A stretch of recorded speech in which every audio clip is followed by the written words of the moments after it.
The history of South Korea and North Korea was for a period deeply intertwined with that of the Japanese Empire. Korea, at this point a single state, had long had ties to its neighboring countries, but by the start of the 20th century, its bond with Japan was becoming more and more one-sided, and not in favor of Korea.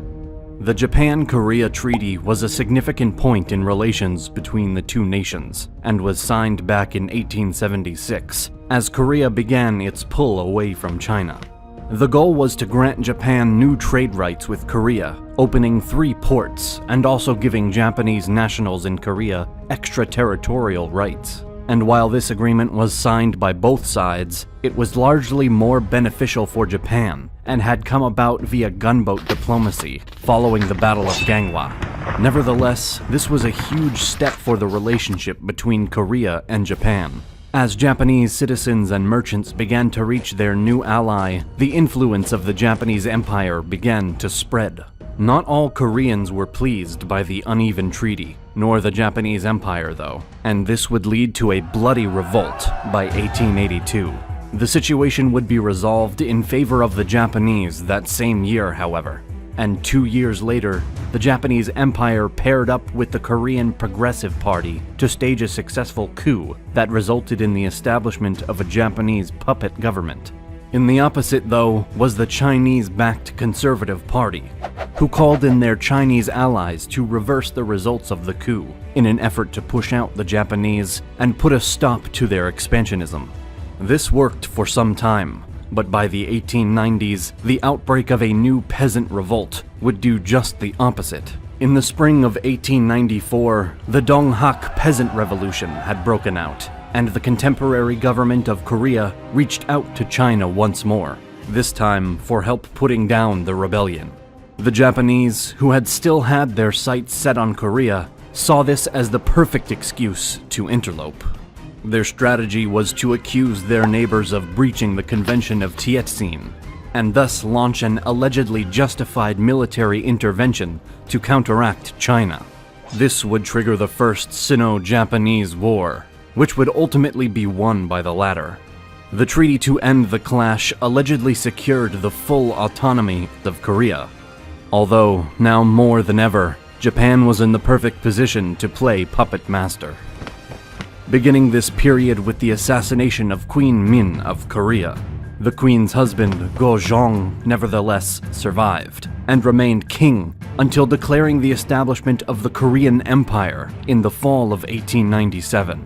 At the same time, he was answering calls for a westernization process, and hopes for closer ties to Western nations, which many Koreans viewed as necessary to keep the Japanese in check. It took only a few more years for these mild attempts at pushing back to reveal themselves as almost entirely useless regardless. The Japanese Empire was without a doubt the most dominant economic and even military foreign power within Korea. And this was only the beginning.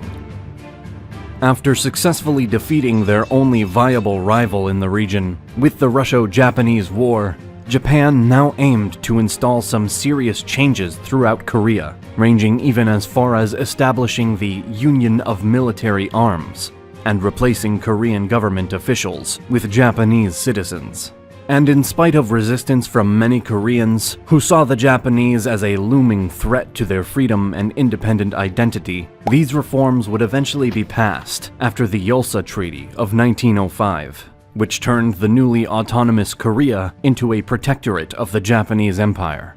The new and again heavily uneven agreement also drastically stripped Korea of its military might, abandoning all garrisons outside of Seoul, and cut the manpower of the Korean army from 20,000 to 1,000.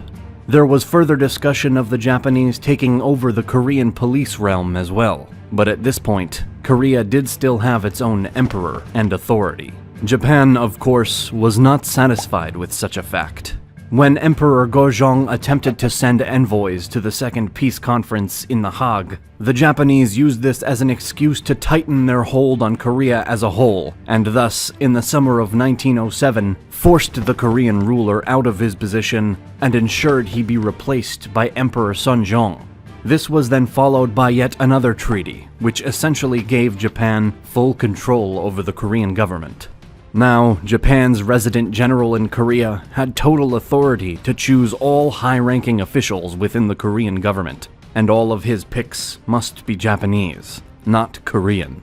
Yet, even given all these privileges, and in the face of their own utter dominance over Korea, the Japanese decided that more must be done to make the nation their own.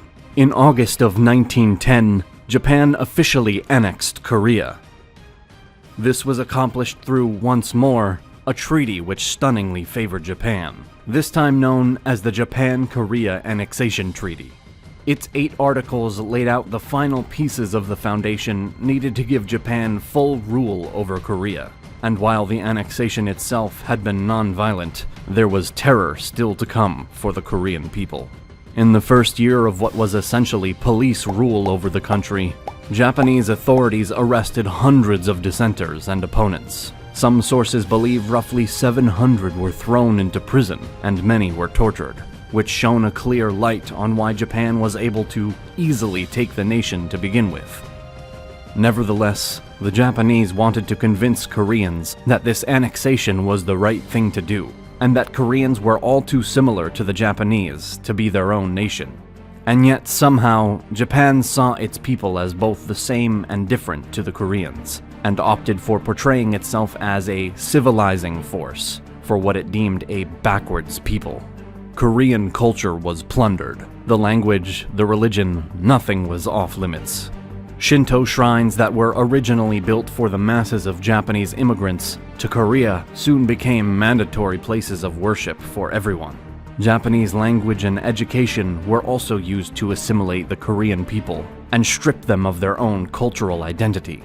Meanwhile, Korea's first Japanese governor-general had been working to pass new land reforms, which helped incoming Japanese settlers obtain land while a multitude of Koreans were forced to become tenant farmers on their own lands as ownership shifted. Mandatory labor and increased economic difficulties ravaged the Korean peasant class under the new colonial rule. But the Japanese taking over as landlords was only fitting given the full scale of domination that the empire was enacting across Korea, even down to people's family names. Although at first, Koreans were barred from adopting Japanese surnames, by the start of World War II, the strategy had officially shifted.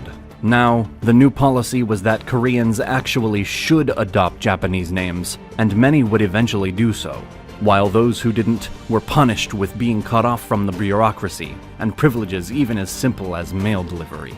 But even with the overwhelming Japanese authority, the period prior to the Second World War saw multiple attempts at rebellion, with possibly the most significant occurring in 1919.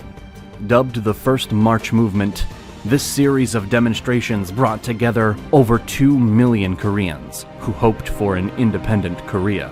The start of the movement came on March 1st, 1919 in Seoul, when 33 cultural and religious leaders read a proclamation of independence that they had written and signed, while others read the same document aloud in demonstrations across the country. This launched a frenzy of protests and other demonstrations, nearing almost 2,000 by the end of the movement, but eventually it would all be suppressed by the Japanese authorities. It's estimated that roughly 7,500 Koreans were killed by the collapse of the movement a year later, with 47,000 arrested and 16,000 wounded. However, there were some victories that came from the demonstrations. The Provisional Government of the Republic of Korea was founded in Shanghai in April of 1919. Still, Japanese control over Korea would last until World War II. After the war, Japan was stripped from its position in Korea, and the peninsula was split into 2 supposedly temporary zones, occupied by the Americans in the south and the Soviets in the north. This would be the end of the Japanese dominance in Korea, but also the end of a single unified Korea. Today, though, South Korea still celebrates March 1st as a national holiday, remembering the people's resistance to the Japanese annexation.